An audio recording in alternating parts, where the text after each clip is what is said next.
all welcome our next speaker, Kranthi, on the stage. Everyone with a big round of applause.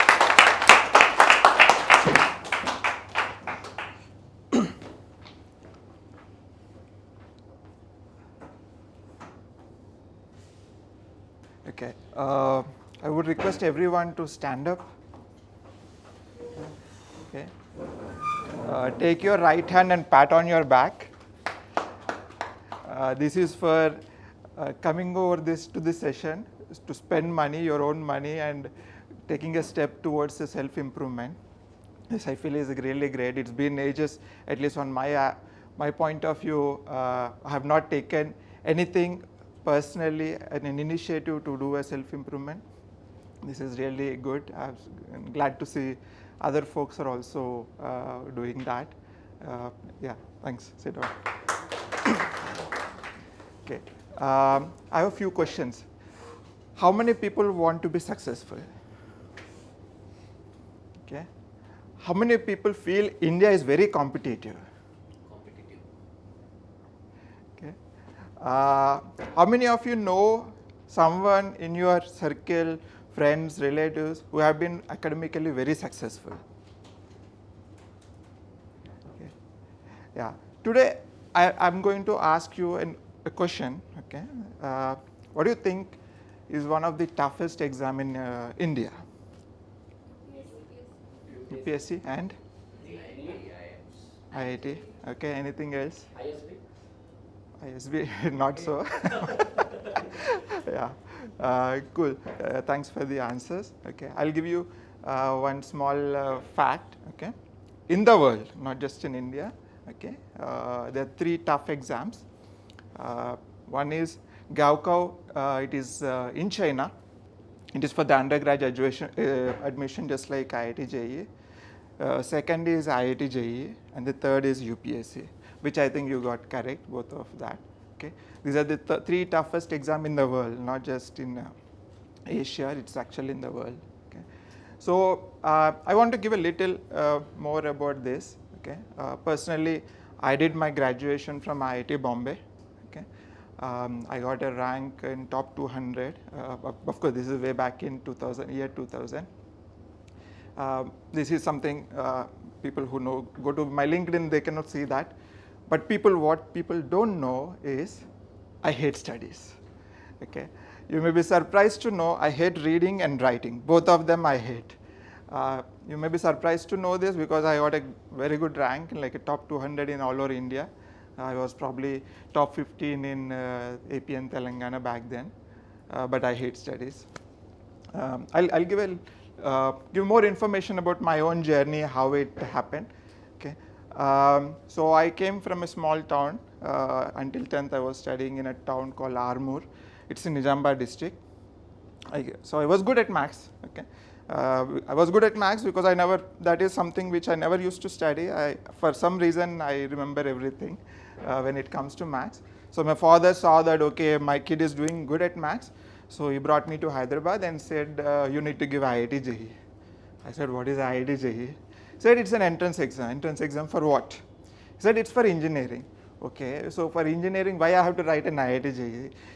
He was explaining me almost for maybe for 2 hours that there's some entrance exam for the engineering colleges. You need to write that and other stuff. Then he said there's another exam called MSET.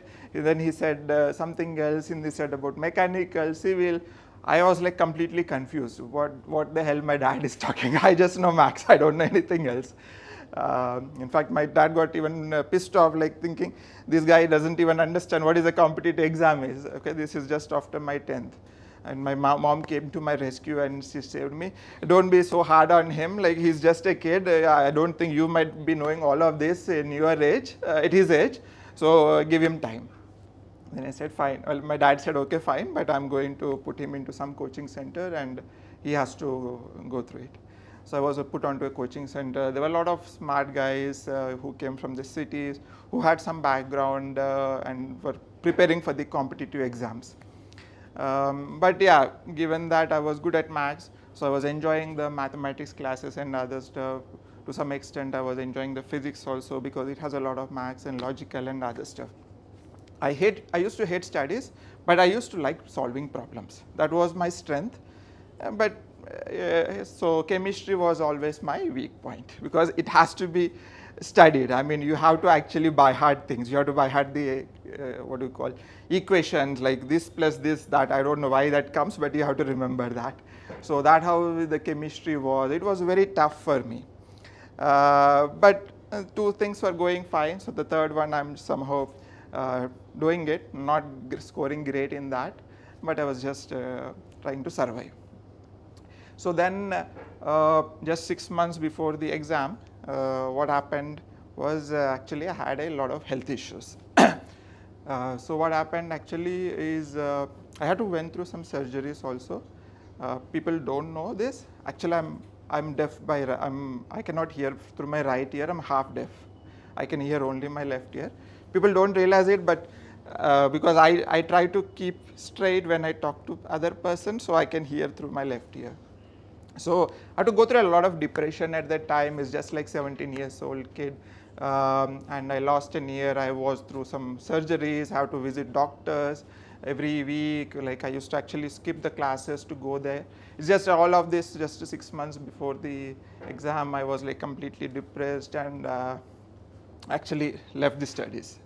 And the exam came, and I gave the exam.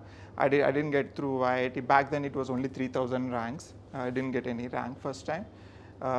Then I got some rank, reasonable rank in the local MSET. So my father came to me and asked, okay, you got some good reasonable rank. Do you want to go and get admission?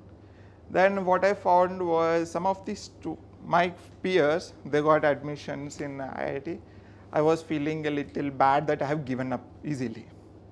I should have not given up because I gave up just 6 months before the exam. I felt I should have not given up. Then I decided, I told my dad, okay, I'm not going to go to any local college. I got like somewhere around 3,000 rank in the local exam. I said, I'm not going to join anywhere. I'm going to give a try. Okay. So my dad had put me through one more year of a coaching center. And I know like my weakness was chemistry. I ignored the rest of these two subjects. For entire 1 year, I just read chemistry. No other thing, just I was writing some exams for the other two subjects, but I was just studying chemistry. And finally the exam came the next year. The exam came in. I did very well. In fact, I didn't do so well in physics. I should have done better, but chemistry I did so well. I mean, the exam, I mean, it was, I would say, like there's a little part of the, what do you call, game of luck. On the exam day, the physics didn't go well. But the day has come when the result came. Back then it comes in the newspaper and there's an IVR you need to call. So I called up the IVR number and then it says like 0195. So I was like completely excited. My family was very happy to see the rank, and like everyone, I went, distributed sweets to all my neighbors, relatives and everyone.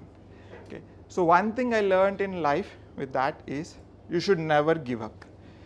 The moment you give up, it is done. You are finished. I'm finished in the sense you cannot achieve it. So keep trying till the last minute. I think it's all about in the mind. If you give up, you are done. If you don't give up, if you keep trying to the last minute, you'll get some success. If not the success what you expect, you'll get some success.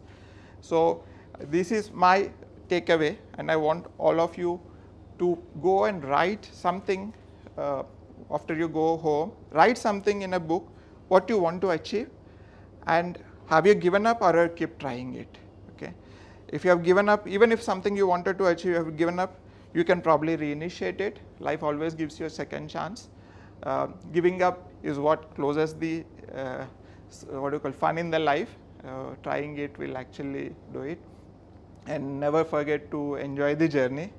Success is a journey, not a destination.